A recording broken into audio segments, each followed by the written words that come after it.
Stephen, we're on the brink of the Scottish Cup final, your second final of the season and your first season in charge. How are you feeling looking ahead to it? Yeah, quite relaxed. Nothing's really changed for us. Bar the media attention to it and the interviews the boys have had to deal with. It's a normal week for us. We've tried to make sure we prepare as we normally do, 4 day lead into the game, and I believe we've done the right thing, and the boys look really fresh. Yeah, they do, and I've seen in training this week, the last game of the season, nearly 50 games played, yet everyone looks really sharp. You must be encouraged by that. Yeah, it's fantastic. We trained on the pitch all this week, which really helps. The sun's been out.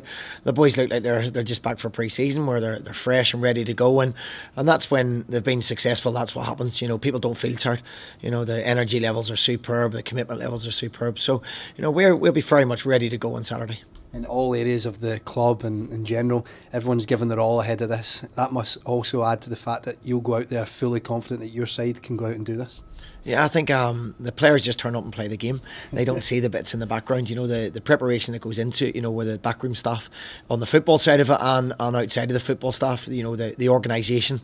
I think Karen Patterson, the secretary, is just about to go on holiday for about 10 years. She's had that much to do, as well as a lot of the other staff in the background that make this work and make the whole place tick, and to give them something back and to put on a good performance on Saturday would be really good for us. What do all these factors do for you as a manager, Stephen? We spoke about the players, the people involved at the club, and of course the fans as well. That must do a great deal for you.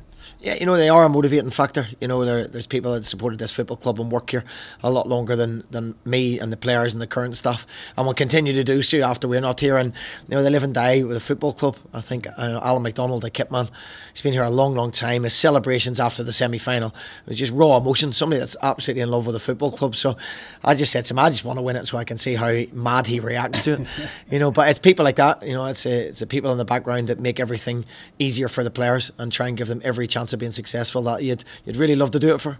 Yeah, you're full of belief and determination as a manager, but I have to ask, after the November game and losing to Celtic in that manner, did you think that your team would get back and have another shot at this? It was a tough week, but we run them very close in 2 games.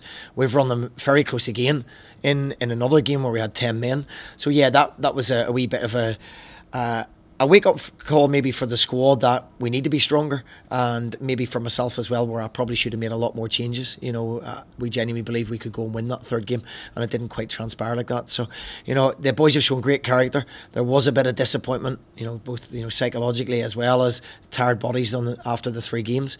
We suffered a lot of injuries, which we've well documented, but we've come back. January refreshed us. We got away. The club backed us to go away, bring the squad back together again, and the new signings of Tom Aldred's come in, and to say Peter Hartley hasn't been missed means it shows you how well them 3 boys have done at the back, because Peter's a brilliant talent who we can't wait to have back involved again, and the 2 boys up front have made a real impression. So credit to everybody. They've come back. People wrote us off after that. It was a one-off. It was a 3-month. It was a 1 cup experience. Well, it hasn't been, and hopefully we can finish that off on Saturday. Another thing that's been well documented is there's no easy ride for any of the boys in this team. There's competition, people driving them on to do better. Is that another component that's maybe led to the fact we're heading into the Scottish Cup final? I think so. I think when I was a player, the only thing you asked for was fairness. Obviously, it's my opinion, and not everybody will ever agree with that. You can't make everybody happy. You just simply can't. But what I try and do is, if someone does well, I keep them in the team.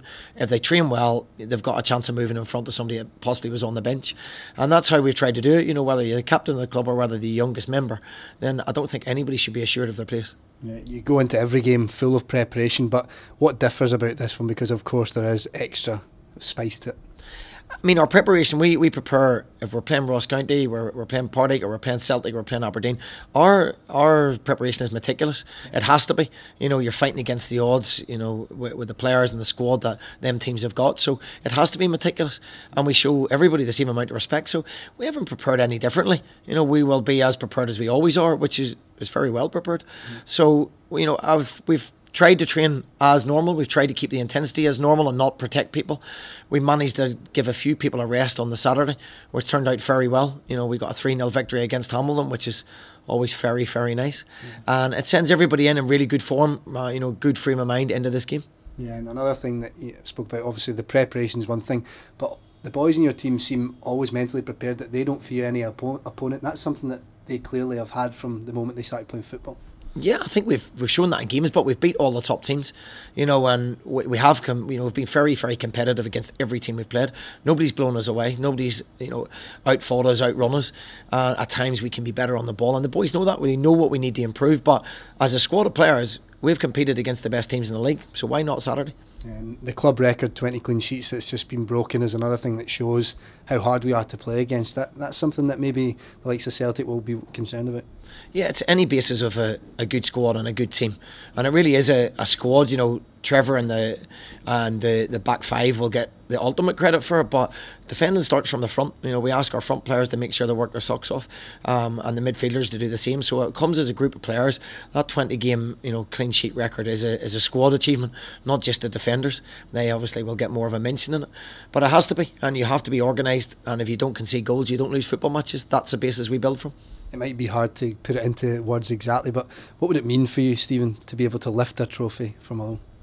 I'm not so sure. I'm not the most emotional person in the world, so I think maybe afterwards, when you look back, I think you do that when you finish your career, and when you look back and see what you've achieved and what the players have achieved. What I do know is, I hear the way people still talk about the players that achieved that in '91 and the staff, and they're revered around the football club. So that would be brilliant, and more so for the players, a super bunch of boys who give me absolutely everything. And as you've already mentioned, the backroom staff, and both the playing staff and the staff in the background that make everything easier for players. It'd be great for them, and to lead that and be part of that would be a super honour. And of course it'll be the last game of the season, so I guess for you it will be very much focusing on next season as well. There's not a lot of time to celebrate things in football, is there? I've told the staff they're all in Monday again as well. That didn't go down very well, and we're possibly doing a medical on a player on Sunday that Martin Foyle and myself have arranged, so that didn't go down great. But it's we're going to enjoy the moment. We're going to make sure that we give absolutely everything we can to make sure the trophy comes back to Fair Park, and then we're back to business again. Unfortunately, you don't have a lot of time to sit and reflect, so whether it's good or bad, you move on, and you have to move on to next season. But we'll make sure we don't do that until we enjoy the day. And of course, speaking about that business, it's already started, hasn't it, with Liam Grimshaw and Andy Rose signing new deals. That must be another encouraging thing for you as a manager. I think what people forget is, if we lose the type of Cedric Kipper, Charles Dunn and your Trevor Carsons, then boys are going on to possibly 10, 12, 13 grand a week, and you're being asked to replace that for £1,000. It's very, very difficult. The players we bought in are not £800 players anymore. They're being highly regarded in football. So to replace them is difficult. To get them boys that I've mentioned, include Richard Tate in that, include Ryan Bowman in that, and now to Andy Rose and Liam Grimshaw. And some people hit the ground running. Grimmy took a little while. He had a bad 2 years in terms of injuries and confidence, and we've managed to bring him back slowly. And I think we're seeing the real Liam Grimshaw again. Andy Rose is someone I've reiterated time and time again does not get the credit for how intelligent a footballer he is. So to be able to secure both these boys for next season, I think is a great boost before the final. And just on one final note, you mentioned you're maybe not the most emotional of people, but are you feeling any sort of nerves in the build up to this one, Stephen? Are they sinking in yet? Excitement, yeah.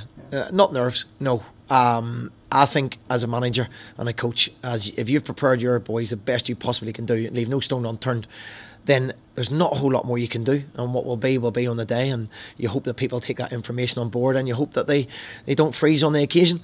There's that's out of my control. The bits that are in my control and in the staff's control, we have done to the very best of our ability. All the best, Stephen. Cheers, Lewis. Thank you.